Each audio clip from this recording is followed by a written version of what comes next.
The orange. The fruit's so popular, they named a colour after it.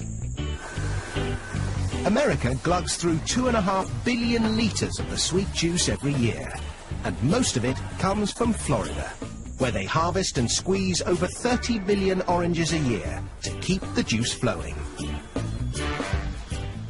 Florida, the Sunshine State, home of Disney World, Miami Vice, hanging chads, and oranges, millions upon millions of oranges. In fact, orange trees outnumber people 3 to 1 in Florida, and they produce over 6 million tons of citrus fruit every year. And almost all of it ends up as breakfast orange juice. To grow oranges, what you need is good soil, large quantities of blissful Florida sunshine, and buckets and buckets of rain. Thanks to the sizzling sunshine and dismal downpour, Tom's able to grow 5 different varieties of oranges here. They do this because each variety ripens at different times of year, which means you can enjoy OJ all year round. But how do they know when an orange grove is ripe for harvesting? To guarantee that the juice will be liquid sunshine, the sugar-to-water content is analysed, yielding a measure known as the Brix. When it's at least 10% sugar, the oranges are ripe for the picking. But there's no substitute for the taste test. Can't beat that. Ready to make orange juice. The fruit might be tasty, but it's not going to make juice if it's left on a tree. They need to be picked, and with millions of oranges ripening at once, they need to be picked fast. If you want to get fruity in a hurry, you need one of these terrifying contraptions. Or as they like to call it here, the Oxbow 3220. This magnificent machine is what's known in the trade as a continuous canopy shaker. And this particular machine was designed by Tom Visser. The Oxbow can harvest an incredible 2 tons of oranges every minute. This performance comes at a price. A pair of these mechanical orange pickers will set you back $1 million. Just as well, Tom's got enough work to keep them busy, picking 2 million boxes of oranges, totaling 81,000 tons of fruit per year. Once the oranges have been picked, the race is on to make sure your breakfast OJ tastes as fresh as can be. So the fruit is shipped out in these 400 horsepower transport trucks, 20,000 kilos at a time.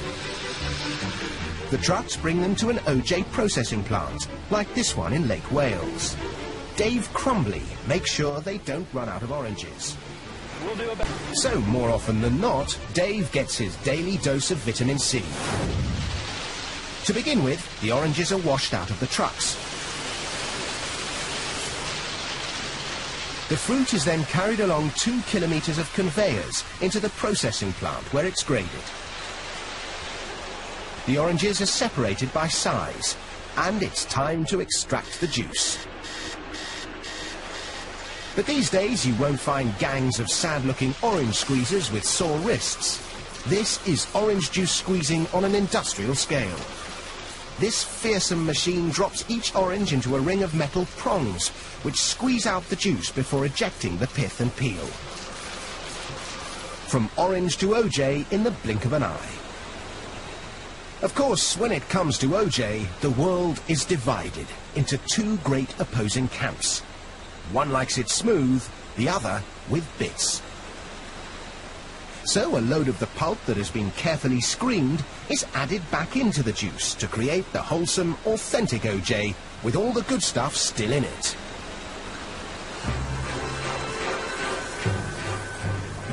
The OJ is now ready to be poured into cartons.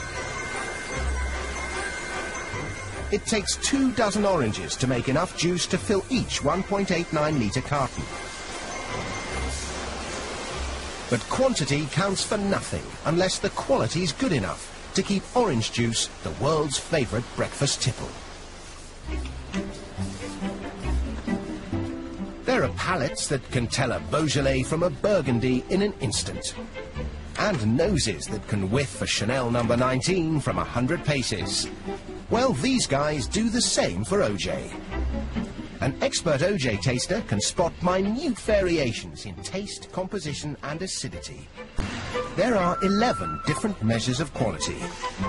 Only when a batch of OJ ticks every box is it fit to be shipped.